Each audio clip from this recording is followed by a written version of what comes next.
Hey guys, welcome back to part two of our discussion for The Brave and the Bold. So, Andrew, now that we've covered all of the previous stuff, let's talk about our next thing. I wanted to talk about the Bat family, who we could see from the Bat family in this movie. So, first off, I think Alfred is probably a guarantee. I don't think we can have a Batman movie without Alfred, to be honest.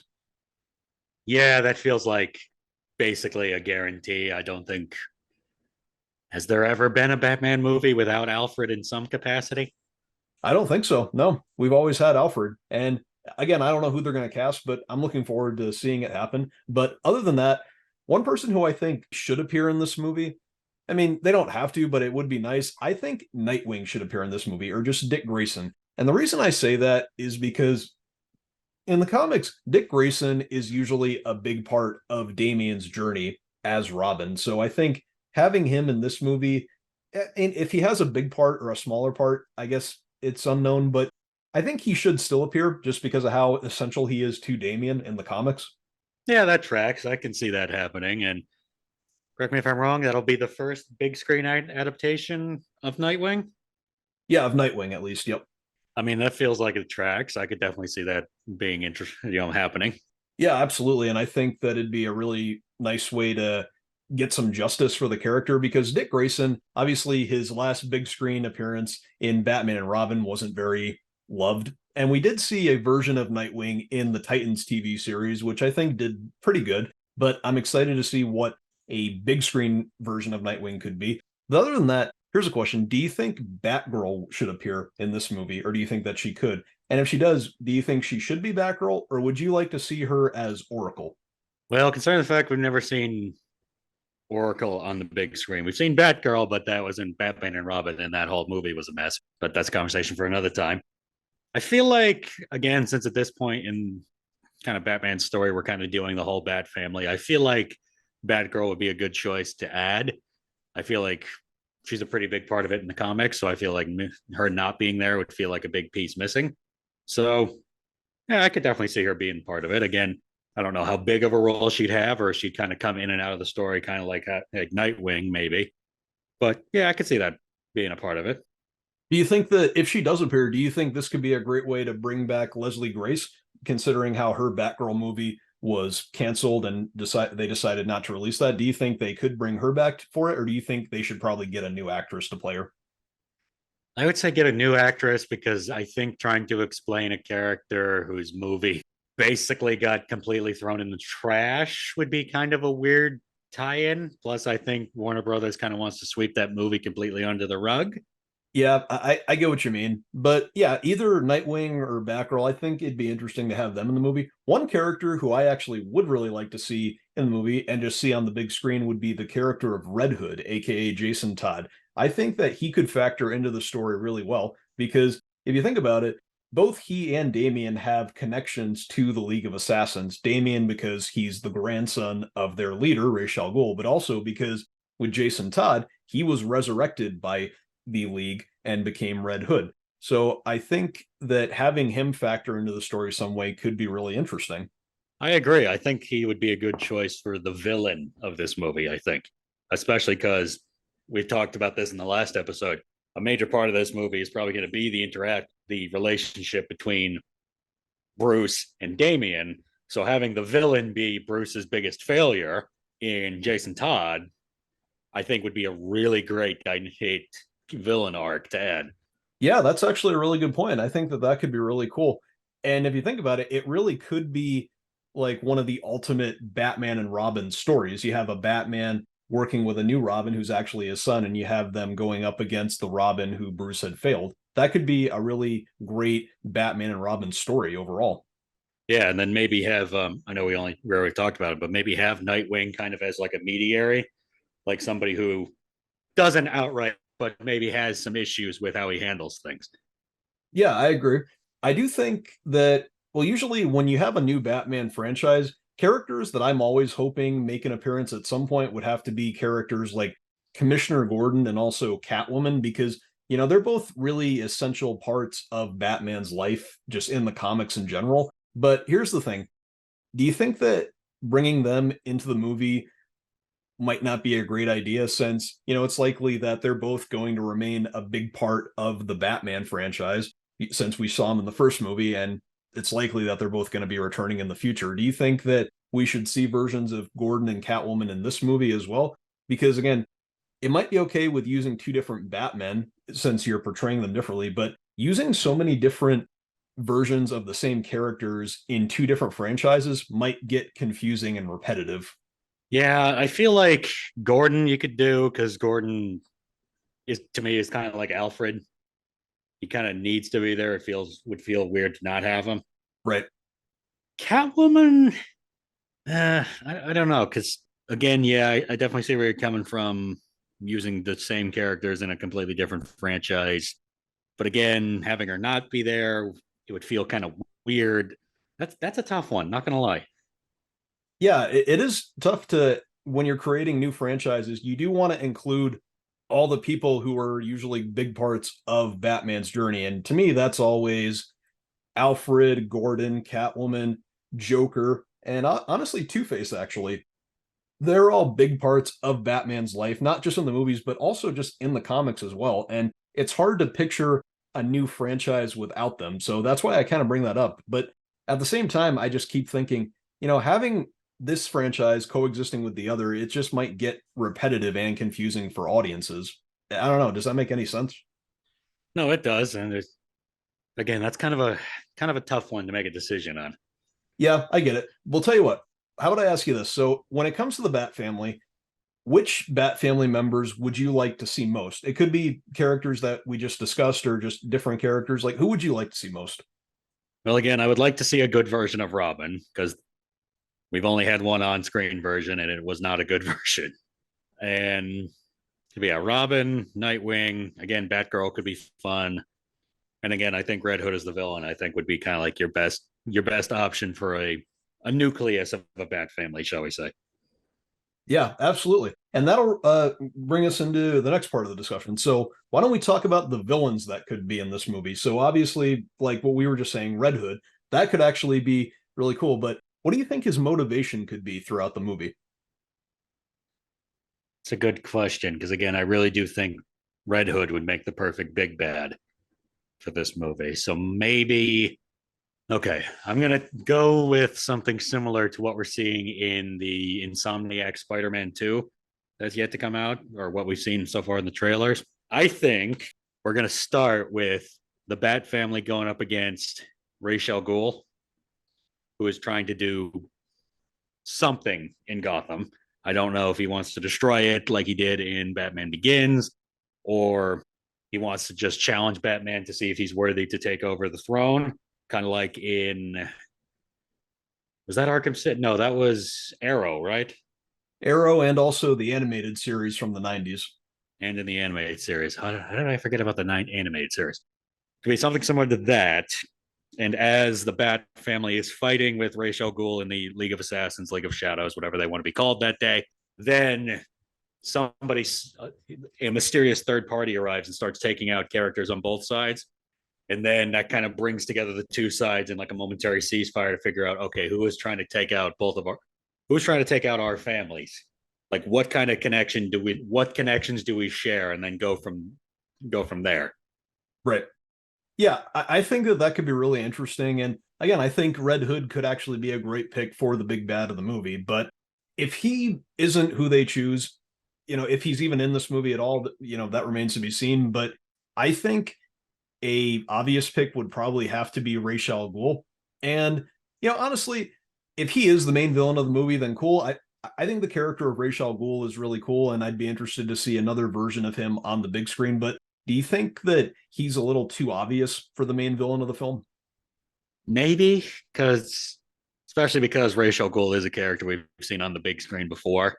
I mean, obviously, he had the memorable turn by Liam Neeson in Batman Begins, and that was a very good version. Don't get me wrong, but yeah, it might feel a little too obvious. But sometimes the obvious choice is the right choice.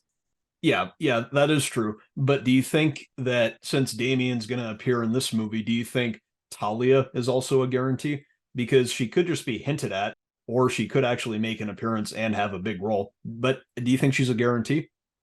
Yes, because I feel like there needs to be that kind of introduction between Damien and Bruce, and I think Talia makes the most sense to be that kind of mediation point. I don't think Damien kind of just showing up on the foot on the steps of Wayne Manor would make too much sense. Yeah, I see what you mean.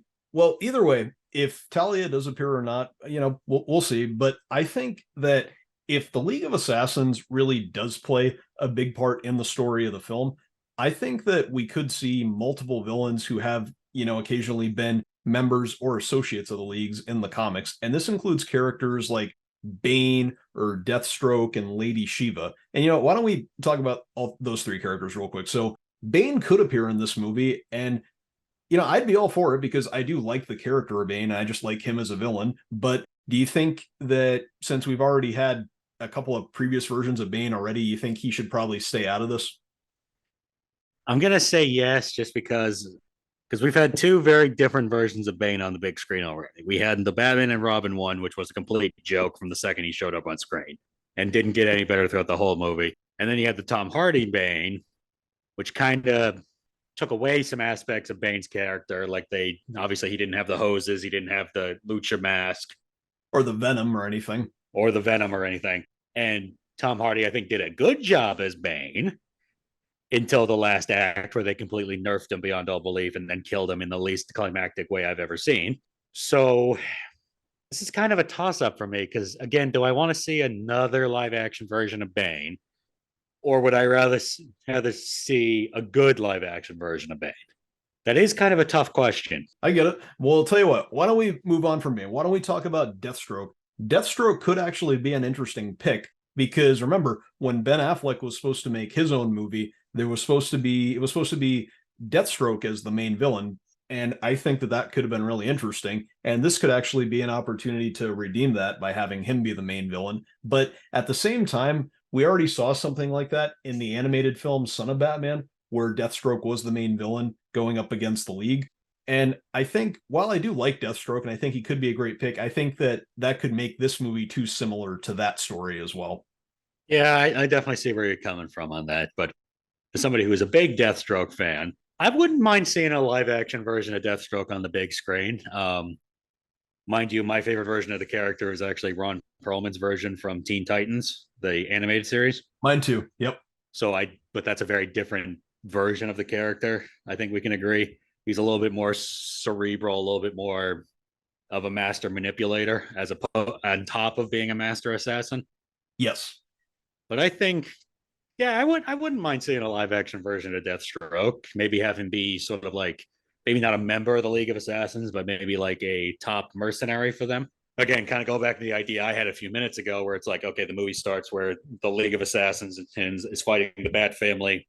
Maybe have Raish obviously Raish still be the main, be the main boss, but have Talia and Deathstroke be like his top lieutenants, so Raish can stay in the background and kind of stay mysterious.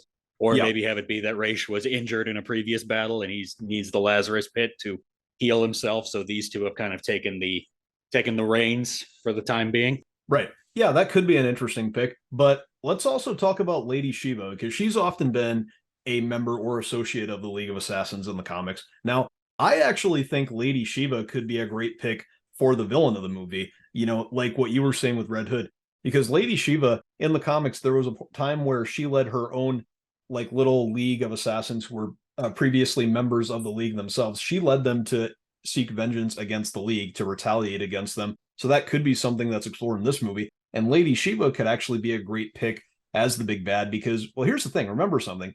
Lady Shiva in the comics is one of the top martial artists in the world. And she's one of the like few characters who can actually fight on par with Batman. So she could be a great antagonist for him and a great threat, and also for Damien and everybody else. And I think it could be a great opportunity for a character like her to really shine on the big screen. Yeah, and this is a character that is like Red Hood has never appeared on the big screen. Correct. I believe probably most people's biggest exposure to her, the Arkham Origin video game. Yeah, I think so. Even then, that came out. Was that a 2013. decade? Yep. That was a decade ago. I feel so old. Yeah. Oh my God, I feel so old.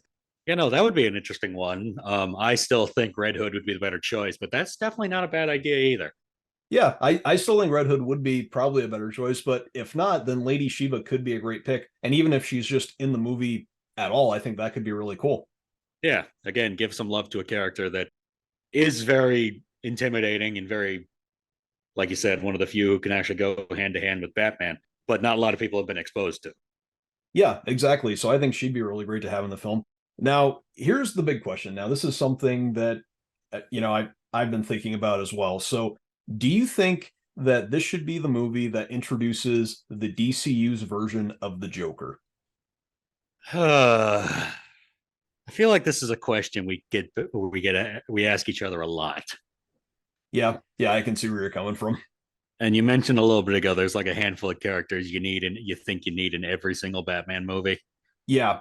Yeah, aside from like I was saying Gordon, Alfred, Catwoman and Two-Face, I also said Joker and yeah, I mean, it's just one of those characters where you kind of do need them in there at some point.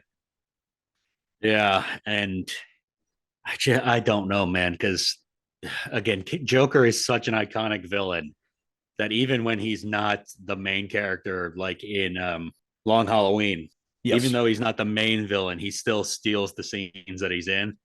So, but then again, I don't want to just tease him because that seems a little too similar to what they did at the end of Batman Begins Yeah, Batman Begins and the Batman. and the Batman. I completely forgot about that one too. Oh, this is a really hard one. I'm gonna say no for this one. I feel like maybe tease him somewhere else in the Gods and Monsters chapter and maybe bring him in for whatever chapter 2 is going to be called. I don't think anybody's revealed that yet. No, not yet. But yeah, just for right now, let's put Joker on the back burner. Yeah, I mean, you can still maybe like hint at him, like acknowledge that he does exist out there, but just not shove his existence down our throats. Yeah, maybe have like some Joker graffiti in the background of a scene or something. Or you could see in the background, like in the Batcave, if the Batcave has like a trophy room like it usually does in the comics, you could see one of Joker's cards like in the background on display or something. Yeah, just something to show that he exists in this world, but he's not the main focus at this point. You know, he's off somewhere planning his next crazy act of criminal mayhem. Yeah, I don't think the Joker should be introduced in this movie. You can still have him hinted at, just don't, just shove an appearance in our faces. But tell you what, here's my last question. Are there any classic Batman villains who haven't been on the big screen that you would like to see in this movie? And we talked about this when we did our predictions for the Batman Part 2, but since this movie is probably going to step more into the fantastical side of the DC comics, who would you like to see in this movie? Maybe not be the focus, but just introduced or something, or have play a part in the story. I got a couple actually. I would love to see Clayface on the big screen. I think he's been overdue for a big screen appearance for a long time. And I'm talking about the Mud Monster version. Yes, of course.